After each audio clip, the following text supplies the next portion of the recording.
Tu te présentes? Bonjour à tous, je suis docteur Benoît Consin, je suis médecin urgentiste de formation et j'exerce la médecine esthétique depuis une dizaine d'années. Je vais vous parler aujourd'hui de hyaluronidase. Tu t'adresses à des collègues qui vont être formateurs, formation de formateurs. Donc, comment enseigner la gestion des complications liées aux injections d'acide hyaluronique. Donc, Donc, dans votre pratique, vous êtes amené à utiliser au quotidien de l'acide hyaluronique. Donc j'imagine qu'au cabinet, vous devez avoir de la hyaluronidase.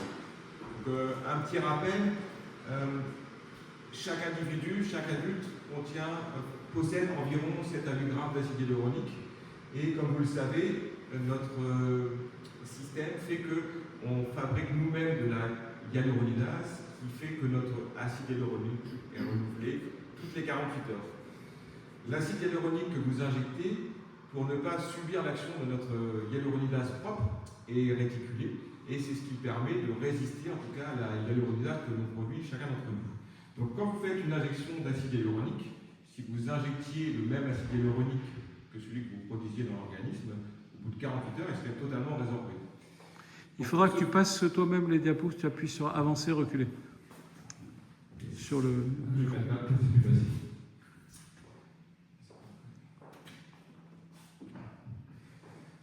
Donc, j'en étais où?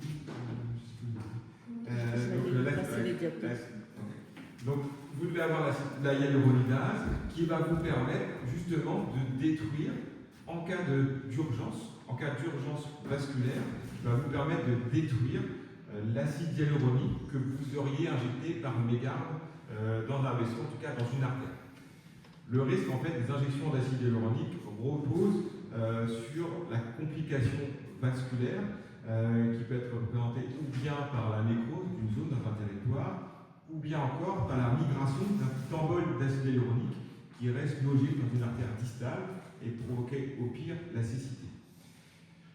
Donc vous devez avoir cette enzyme magique entre guillemets qui va nous permettre de détruire cet acide hyaluronique que vous avez injecté. Donc la hyaluronidase que vous pouvez avoir, que vous devez avoir dans votre cabinet, doit être une hyaluronidase injectable, qui a cet AML pour pouvoir être injecté. Donc en France, aujourd'hui, on dispose d'un produit qui s'appelle hyaluronidase 1500 unités, qui est le seul produit validé, autorisé par cet AMM, qui permet non pas à certaines disciplines, comme c'est le cas pour la toxine, mais à tout médecin de pouvoir être utilisé en cas d'urgence vasculaire. Donc la hyaluronidase, comment ça se présente? Ce sont des flacons en poudre. L'avantage des flacons en poudre, c'est que vous pouvez les conserver chez vous, ça ne nécessite pas d'être au frigo. Ils doivent être conservés à l'abri de la lumière. Et chaque flacon de hyaluronidase 1500 peut être reconstitué avec du sérum physiologique ou de l'OPPI ou bien de la lidocaïne. Donc c'est pour un flacon de 1500 unités, on va le diluer avec 1 ml, 1 cc de sérum physiologique injectable. Donc je ne sais pas si vous avez l'habitude de l'utiliser. Comment ça se fait? C'est très simple, on prend notre flacon, on met notre sérum physiologique dedans, on mélange, on laisse poser quelques instants et comme ça on peut l'injecter. Il faut juste savoir qu'une fois reconstitué, normalement on utilise le flacon et après on ne doit pas le conserver, ça doit être jeté. On peut revenir en arrière, parce que je crois qu'il y avait un élément qu'il n'a pas indiqué. Donc voilà. Statut réglementaire. Donc l'indication officielle de cette hyaluronidase 1500, c'est le traitement d'urgence des complications vasculaires, qu'elles soient cutanées et tout ce qu'on observe. Il est délivré dans les officines? Alors, pour pouvoir obtenir cette hyaluronidase, elle n'est pas délivrée dans les pharmacies. Il y a un site sur lequel on peut l'acheter. Il est répertorié sur le site de l'ANSM. C'est le laboratoire Intel Chimos qui est à Saint-Cloud. Donc pour se procurer cette hyaluronidase, il faut certifier que vous êtes médecin, que vous envoyez une copie de votre diplôme de docteur, une ordonnance avec votre numéro RPPS. Et comme cette hyaluronidase. Donc tous les cabinets de médecine esthétique devraient en avoir? C'est une règle de précaution, c'est une obligation? C'est une obligation. Alors, dans les textes... C'est parce que quand vous serez face à vos étudiants, il faut leur dire, c'est une obligation. C'est une obligation, vous devez en avoir, mais vous ne devez pas avoir seulement un flacon, vous devez avoir au moins une dizaine de flacons à votre disposition, puisque lorsque vous ferez face, vous êtes susceptible d'avoir cet événement des armes, lorsque vous ferez face à une occlusion vasculaire, vous allez être amené à réinjecter toutes les heures et éventuellement pendant plusieurs jours. Donc il faut avoir plusieurs... Ça, c'est en cas d'urgence. Quand on veut traiter des granulomes, des excès de produits qui font des reliefs qu'on veut faire disparaître. Donc, c'est l'étape d'après. Là, je vous ai parlé du produit autorisé et de ses indications autorisées, validées par la NSM. Est-ce que tu as une idée du prix? Oui, le tarif est aux alentours de 80 € hors taxe le flacon. Le flacon. Donc, c'est-à-dire à peu près 800 € la boîte. Donc, et ça dure, la durée de validité, c'est 1 an, 1 an et demi. Donc là, on a parlé des indications vasculaires, ce qui est certifié par l'ANSM pour l'usage de la hyaluronidase. Donc la hyaluronidase est un dispositif qui n'est injecté que par des médecins. Il ne doit pas être injecté par des non-médecins. Donc l'indication, la nécrose, on l'a évoqué. En médecine esthétique, on est amené parfois à l'utiliser en dehors de cette indication, de cette AMM. Donc elle peut être utilisée pour les surcorrections, pour corriger par exemple une asymétrie, pour corriger un effet tendal dans la zone palpébrale.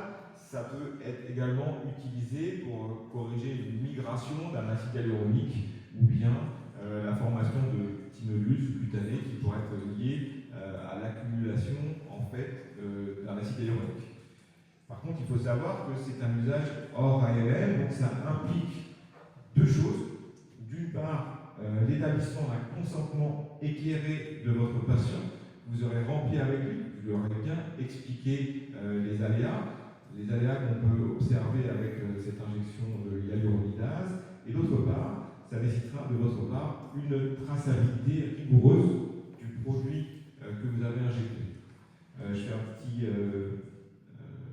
une petite digression par rapport à la traçabilité. Vous savez que vous devez avoir dans votre cabinet un devis pour chaque patient, un consentement éclairé, signé bien évidemment, les photos avant, c'est médico-légal, 5 prises, face, profil et les 2/3 quarts.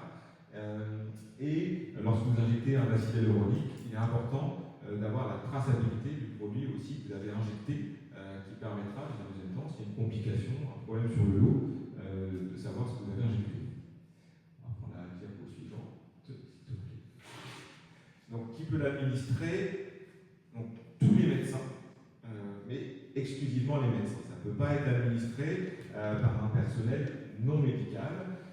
Donc, les posologies d'urgence, les flacons sont de 1500 unités. Donc, par point d'injection, on va soit taper la zone avec la canule, par des quantités 350, 300 unités, mais généralement, selon les zones, on va souvent être amené à injecter l'intégralité du flacon.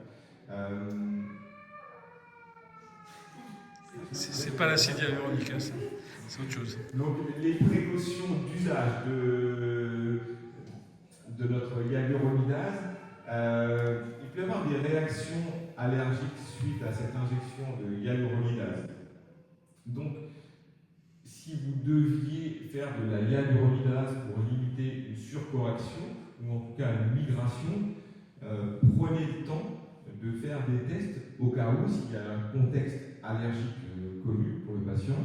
Ce que je fais dans ma pratique, il n'y a pas de consensus par rapport à ça. Généralement, je vais prescrire au patient un antihistaminique, la cétérizine. Je donne la veille de notre injection, le jour J. Et le jour J, généralement, j'associe un petit peu de corticoïde Péros le matin, avant en tout cas de faire cette injection de hyaluronidase.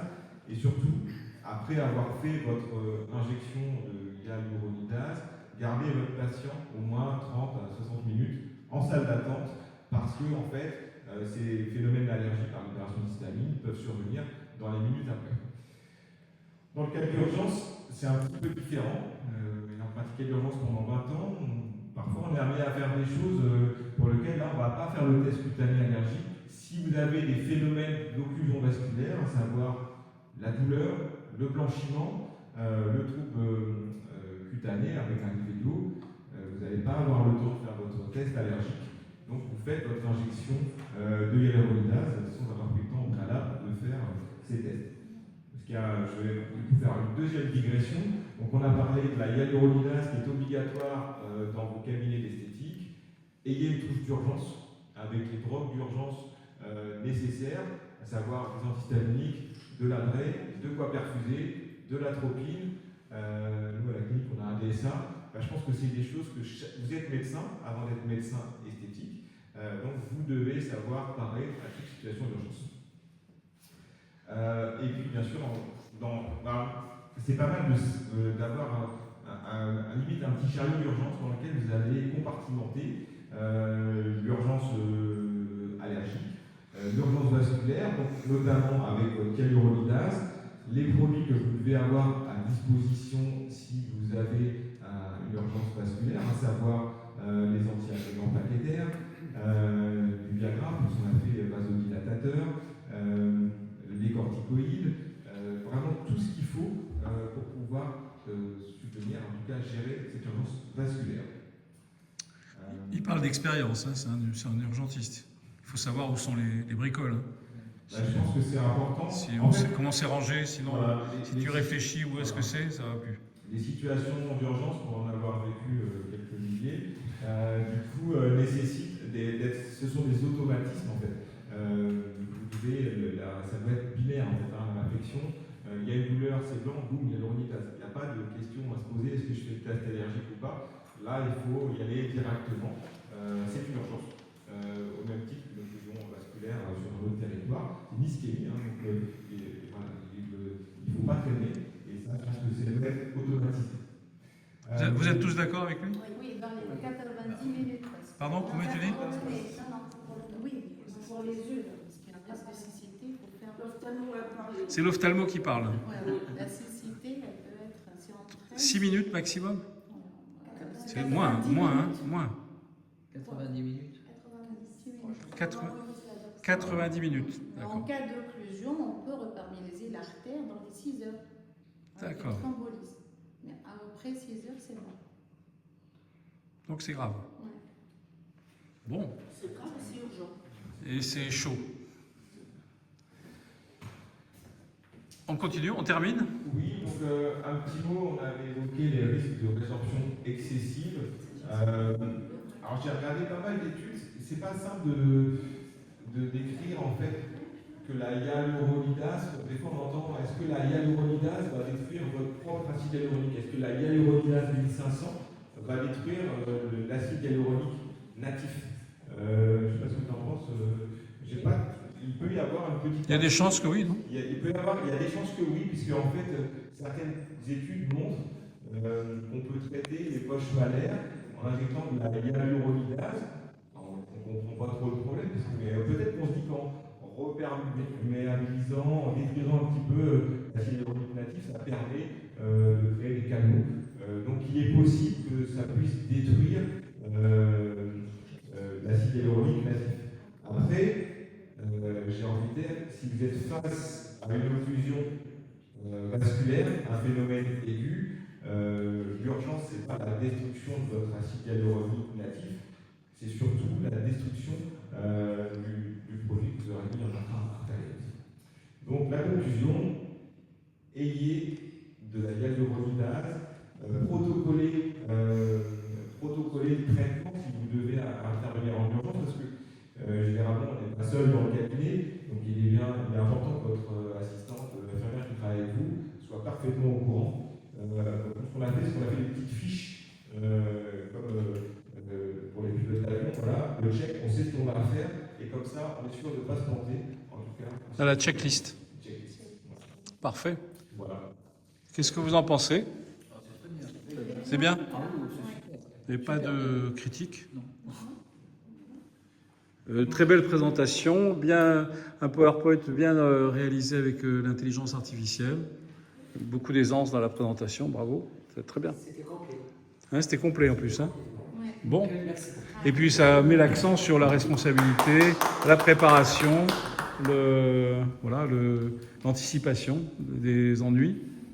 On aurait juste rajouter le protocole, peut-être en cas d'urgence vasculaire détaillé. Je t'ai dit pas. Je connais chacun le sien probablement. Oui. Il y en a Mais si on peut effectivement le faire en complément. Et rentrer à la aspirer combien de milligrammes. injection à l'interrobulaire. C'est sûr que c'est- Et nous, on l'a fait comment On peut avant de se séparer, faire la slide qui manque. Non, non, Moi, je peux vous la c'est une vidéo. Il va le faire. Comme ça, vous pourrez tous repartir avec en plus. C'est un truc, Parce que c'est- un outil de travail. Formidable. Catherine, tu as remarque? Oui, en fait, Et- non, je pense que c'est intéressant. Et effectivement, comme tu l'as dit, moi je pense qu'il y a le plateau d'urgence, effectivement. À partir du moment où on est un médecin, on réalise des injections, on peut avoir des effets secondaires, que ce soit malaise vagal, avoir de l'atropine, que ce soit une réaction allergique, d'avoir de l'adrénaline, et d'avoir effectivement, quand on injecte de la hyaluronidase, il y a des recommandations d'injecter un anticoagulant ou de l'aspirine, de donner du Viagra, c'est-à-dire un vasodilatateur pour les heures qui suivent. Effectivement, ça rentre dans une procédure. Et comme nous l'a bien dit Benoît, c'est avoir des checklists et des procédures écrites au cabinet. Comme ça, si on a un médecin remplaçant, on ne sait jamais ce qui se passe. En fait, c'est clair pour tout le monde. Est-ce qu'on en parle suffisamment dans les congrès, dans l'IMCAS, tout ça? Ou est-ce que c'est rappelé systématiquement ou pas? Les collègues, ça se fait beaucoup ou pas? Depuis peu, je pense qu'effectivement on en parle. Mais c'est vrai qu'au début, où on présentait l'acide hyaluronique, on n'en parlait pas. Jean-Paul, je pense qu'il a été... Tu parles de Jean-Paul Ménago? Oui, professeur Ménago, il l'a introduit dans le DUTIC en même temps qu'il parle des injections d'acide hyaluronique. Il a fait un cours sur la hyaluronidase, de procédure d'injection, les différents articles, comment c'était injecté dans le monde entier, quel c'est un peu le consensus, puisque c'est quelque chose de nouveau, et sur ce qu'il faut associer ou pas associer. Et effectivement, maintenant, dans les congrès, on en parle, parce qu'au départ, la hyaluronidase était interdite aux médecins généralistes, mais après, tu as une obligation de moyens de faire face à la complication que tu crées. Donc, en fait, il y avait un déséquilibre. Ou une contradiction. C'est-à-dire que d'un côté, tu n'as pas le droit de l'avoir, mais d'un autre côté, si tu as une urgence, tu es obligé de la gérer. Ça veut dire, en vrai, qu'il faut l'avoir. Et du coup, en 2021, ils ont modifié l'AMM de la hyaluronidase. Donc ça se modifie, les AMM. Donc, ça se modifie. Donc voilà, il faut continuer de travailler pour le PRP, pour le reste. Très bien, bah, écoutez, très bon exemple d'esprit de responsabilité déjà. Hein. Alors, juste, c'est vrai que pour les complications de la hyaluronidase, pour l'atropine, moi, c'est mon avis perso, je ne vois pas trop l'indication, parce que c'est essentiellement pour les BAV, les BAV1, enfin BAV2 et type 3. Donc franchement, s'il n'y a pas de CG continu, ça me paraît compliqué à utiliser. Par contre, effectivement, avoir de l'adrénaline, alors soit de l'adrénaline avec des flacons qu'on peut diluer, soit de l'adrénaline déjà préparée, la NAPN, effectivement. Et ça, c'est le mieux, puisque c'est une injection. Maintenant, l'adrénaline se fait plus ni en sous-cutané ni en IV à cause des troubles du rythme. Elle se fait essentiellement en intramusculaire, dans les chocs anaphylactiques, c'est les dernières recommandations. Donc c'est de 0,3 à 0,5 mg, et la NAPN, c'est souvent 0,5. Voilà, on en a, je crois, c'est 0,3 de tête. Donc après, voilà, il faut la changer, la mienne, parce qu'elle était périmée. Non, mais ce qu'il faut retenir, c'est on est médecin esthétique, mais on est d'abord médecin. Hein, donc, et que ces règles d'urgence au cabinet, équipements prévisionnels, etc., ça doivent être absolument respectés par tout le monde. Voilà. Tout à fait. Mais l'avantage de l'adrénaline préparée, c'est qu'il n'y a pas de défaut de... Oui. Parce que le problème, c'est que s'il y a une mauvaise dilution, il y a une mal dilution. Et déjà en urgence, c'est quand même compliqué d'avoir à préparer. La NAPN, c'est beaucoup plus simple. C'est plus simple. Il en faut deux, parce que vraiment, quand on injecte à 5 minutes d'intervalle. Voilà, après, c'est de la perfusion. Bien sûr. Et puis basta. Super. Ben on va continuer.